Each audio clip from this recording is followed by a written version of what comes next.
Hi guys! We actually have a massive lore dump on the official HoYoLab website, and this one is about the Lord Ravagers of Destruction, so obviously the emanators of Nanook. So we're gonna have a look at that. Yesterday we had the massive trailer that showed all of them, like the, what was it called again? The still mirrored Celeste, something like that, and it was the tales of space or whatever. Anyway, it was a great video, absolutely a banger. You should definitely check out my reaction if you want to and hear my thoughts. Now, for today, we have these little tidbits here. So first and foremost, the prisoner is about to grasp the celestial flames. The prisoner. Again, some people still think that the prisoner means Finan. Some people think that the prisoner is Lygus. I actually think that prisoner is Lygus, and Lygus is the Iron Tomb, and he's basically using Finan as a way to get the Celestial Flame and escape from Amphorius, which is his prison. Anyway, as cosmic fables echo from beyond the cave, the fate of Amphorius lies exposed before the gates of Nanook and their assembly of Lord Ravagers. The displacement and desolation caused by the Lord Ravagers, enforcers of the Wheel of Destruction, are not some distant wail, but are closely linked to the fate of the cosmos. Any world could be the next victim, and nobody should take them lightly. Damn! Alright, let's have a look. So here, obviously, we can see Nanook himself, the goat. There is a core flame in the center of the universe. It burns brighter and brighter until it consumes the entire sea of stars, all to welcome a magnificent oblivion at the end of all realities. Interesting. What is very interesting with Destruction is that it seems like their goal is kind of similar to Nihility. It's just like, you know, like a heat death and just destroy everything. I guess Nihility just doesn't really care, it just happened, or Finality, I suppose. But Destruction maybe actively tries to accelerate the process of it. I'm not sure. Anyway, Nanook is so cool, bro. Oh my lord, definitely not Finan. Alright, Lord Ravagers! Nanook's chosen weapons of destruction embrace the aesthetic of destruction where all things return to entropy. And we can see like all of them here. This is the big machine. There's one here that's a bit too hidden, unfortunately. A Fentilia, a Pramat, something. I don't remember who this guy is. This is Selenova, I think. This is the Voracity one. I don't remember her name. I don't think we were given her name. At least not in the last trailer. Let me be a bit smaller so I don't hide too much. Or on the side, there we go. Alright, the Aeon Nanook, who walks the path of destruction, glances at the powerful creatures in different worlds that have developed the urge to destroy, and brands them with their mark that gives power. Lord Ravagers are both Aeonic emanators, so they're all emanators confirmed, and the enforcers of the Wheel of Destruction, obsessed with the beauty of havoc, adhering to the principle that all things return to entropy. They are also artists of war and the most refined weapons of destruction, commanding wars across the stars, wielding the devastating might blessed by the Aeon. Each Lord Ravager holds a unique philosophy of destruction, making them extremely dangerous. Some claim they are antimatter bullets, blessed by Nanook and purpose to incinerate paths. If life feeds on negentropy, then all action are destined to facilitate destruction. In the end, when all returns to entropy, destruction will terminate together with the cosmos. Jesus. Yeah, so definitely some amount of self-destruction there.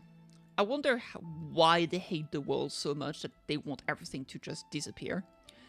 Alright, we get the first one. Asat Pramad, the Lord Ravager, bestow the cruelest joke of all, witness the most absurd annihilation. And you can see here, we can see a broken elation. So I wonder if it means that, like, they used to follow the path of elation, but then they were done, and they just decided to destroy elation instead, or to incinerate elation, or if it's just like, your target. Here, that's the one you have to beat up. But I feel like it would make sense if they used to be from that path and then they got mad at it for some reason and decided that was like too silly or too cruel or whatnot, and that just getting rid of it would be better. Or anyway, some say Assad Pramad is the most humane of the overlords, while others argue he's the least. Rarely seen on the front lines, he prefers to orchestrate from afar, more chase master than warlord, moving his legions with methodical precision.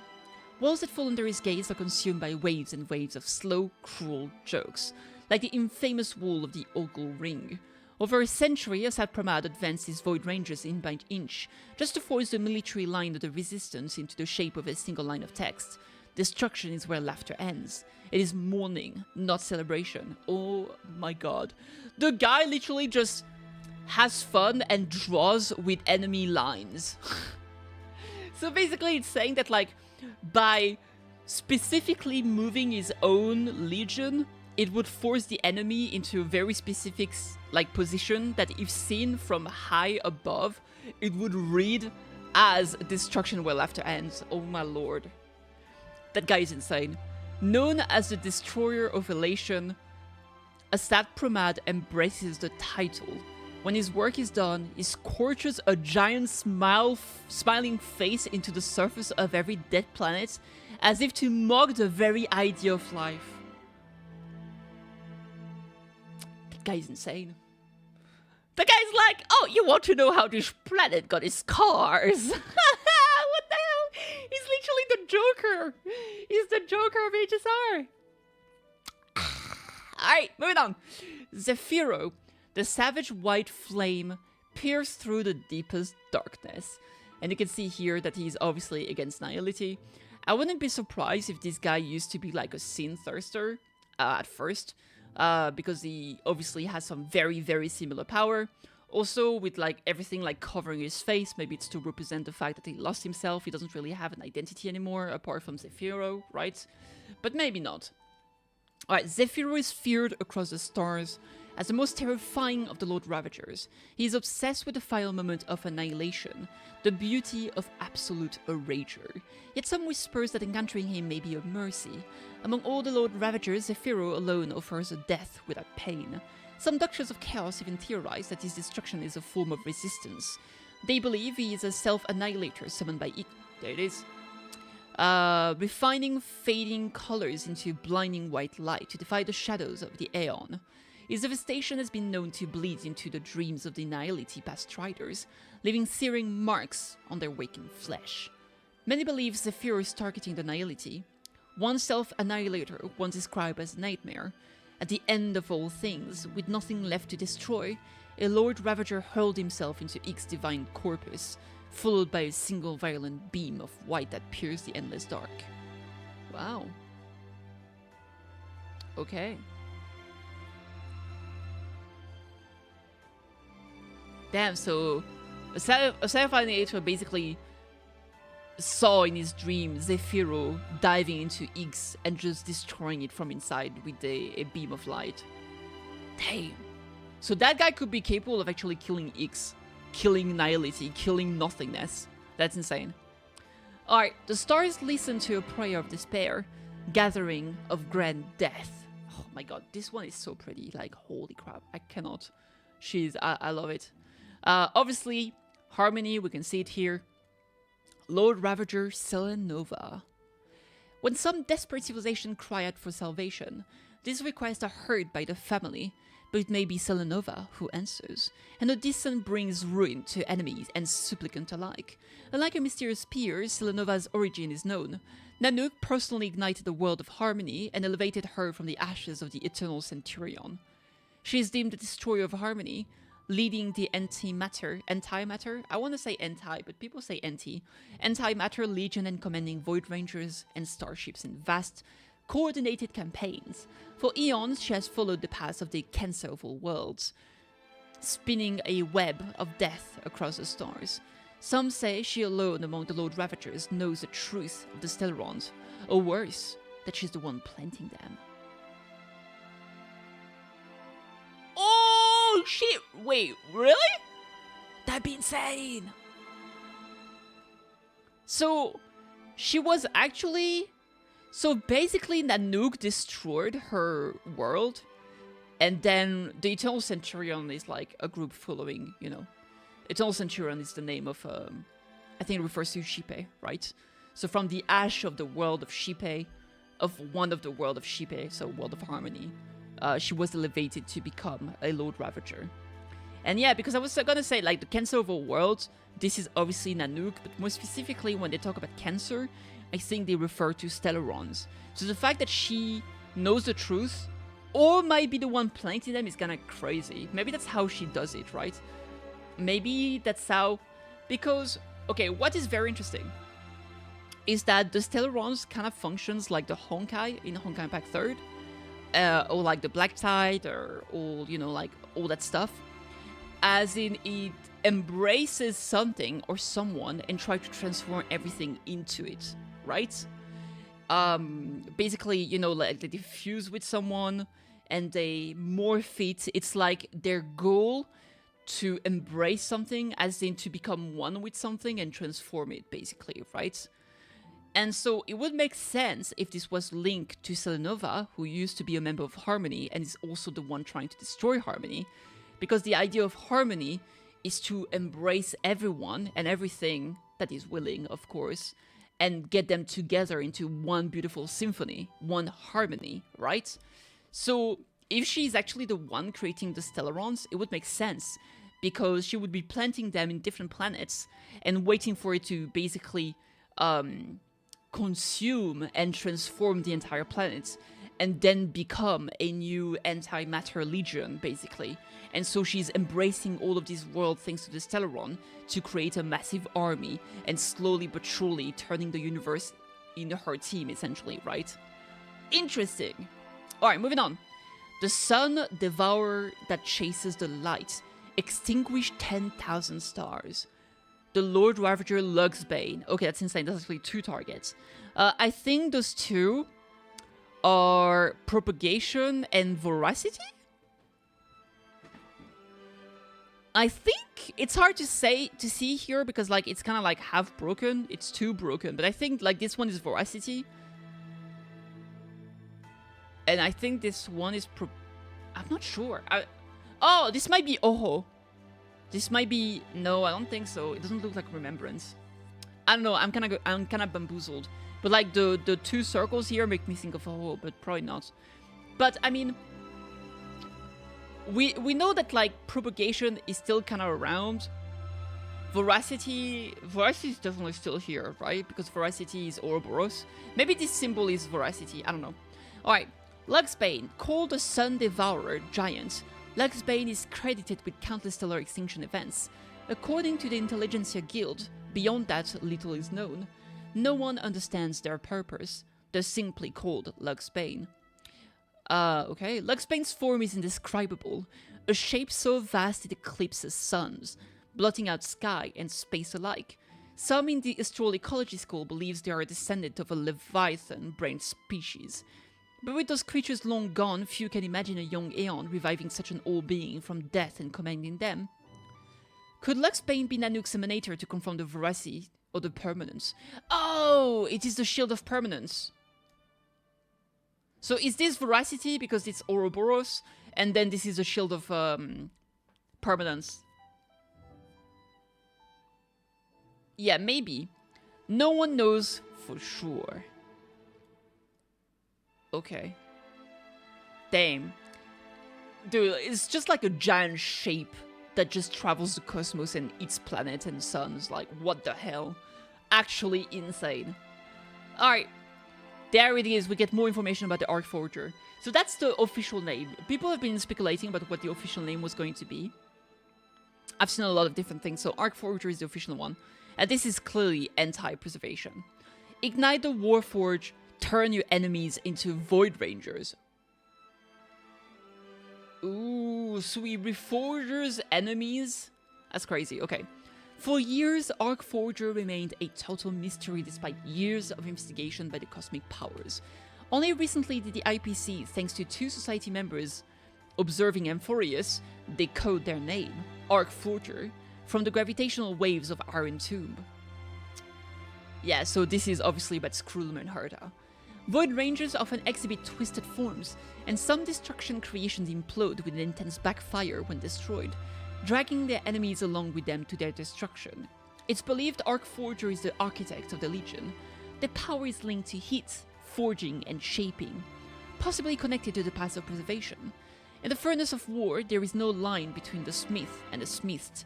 Since their ascension, this Lord Ravager no longer destroys directly, but instead forges all things into a weapon of extinction.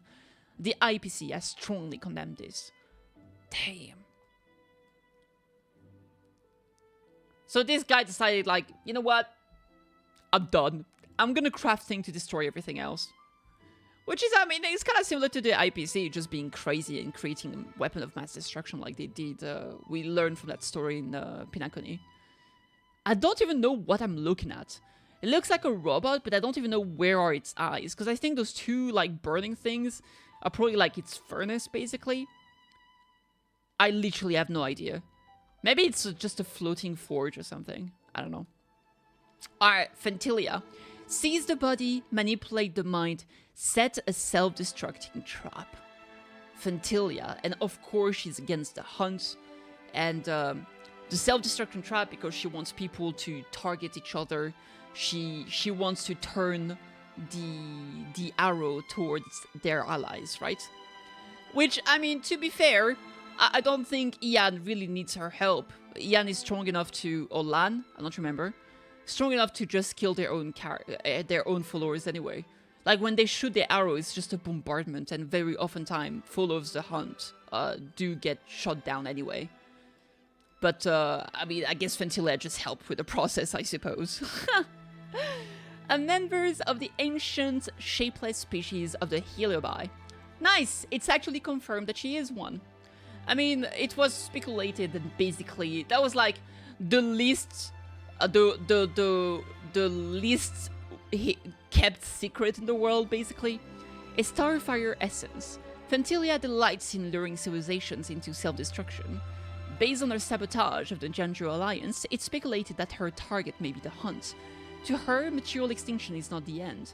Only when all things vanish mentally and spiritually can true annihilation be achieved. She's said to possess thousands of incarnations, spreading across the cosmos in countless forms.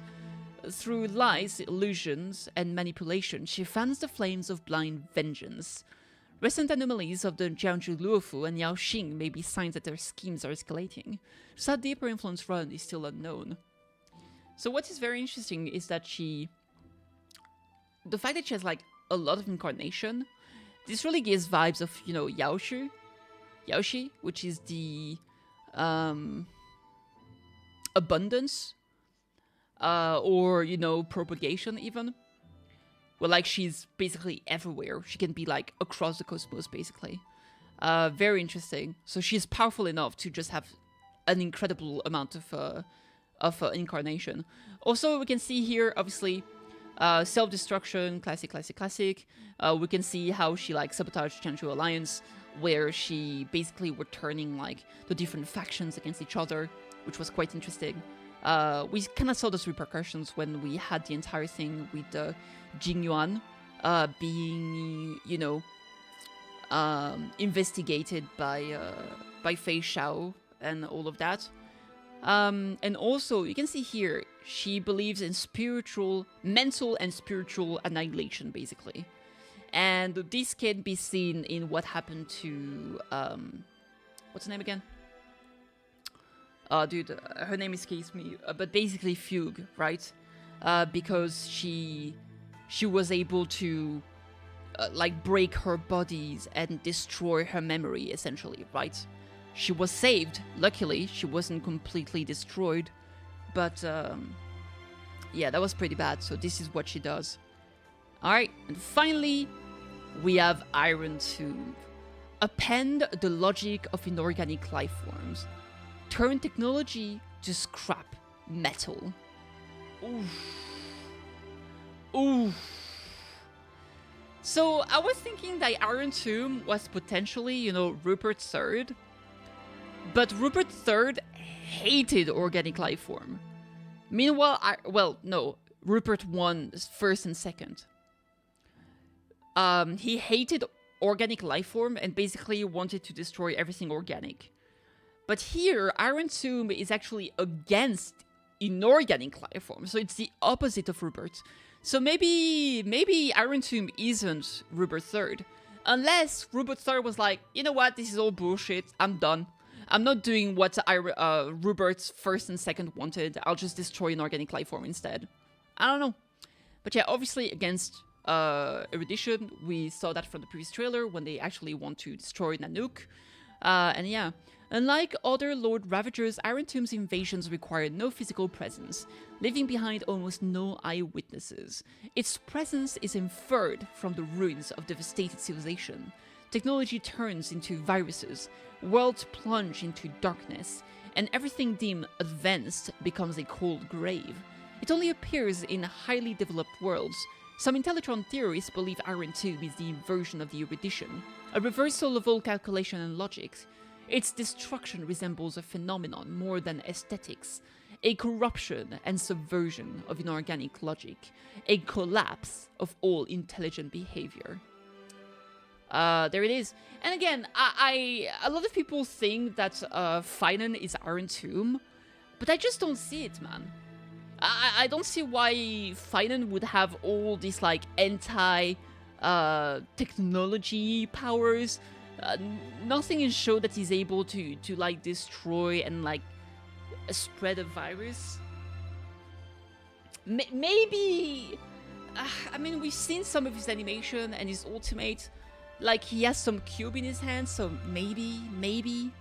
But to me, I still firmly believe that Iron Tomb is Lygus, and basically is trying to ascend Finan into something else, or to use Finan as a way to escape from Amphorius. It would make more sense because we learned from Lygus in his own voice that he wants to kill Nous, basically, right? So it would make more sense if he wants to escape himself, Iron Tomb, from the prison Amphorius that he's stuck in, to go and basically spread the virus to kill Nous, right? That would make more sense to me, but I think Finan is definitely a tool, and either he's going to become... The goal of Iron Tomb is to make him into a new Lord Ravager that's going to be powerful enough to break through Amphorius. Like maybe... Because there's some Lord Ravagers that are missing here. As in, the ones that we have, they don't target everything we know. There's no Lord Ravager of Remembrance. So maybe Iron Tomb is trying to create a Lord Ravager of Remembrance to use the power of Remembrance against itself to destroy Amphorius, because Amphorius is a world of Memoria. And so maybe the idea is either to transform, Finan or Sereni into a Remembrance Lord Ravager, and thus destroy Amphorius, which is made of Memoria, to allow Iron Tomb to escape, and then he's going to kill Nous. I think this is what is going on. Or the prison in which he was still able to use the scepter as a way to create a simulation that is a reflection of the world in which Nanook existed, and thus Finan is actually who used to be Nanook, but he's still using his power to get out. So what is possible? Okay, crack theory. Cyrene is the girl that is actually under Remembrance, and she's the one managing the prison that is Amphorius. She puts Iron Tomb inside Amphorius thanks to multiple aeons, right? And she's the emanator of Remembrance. And while Iron Tomb went inside the prison, he used the power of the scepter to create a simulation. And he decided, what is the best way to escape and destroy this prison?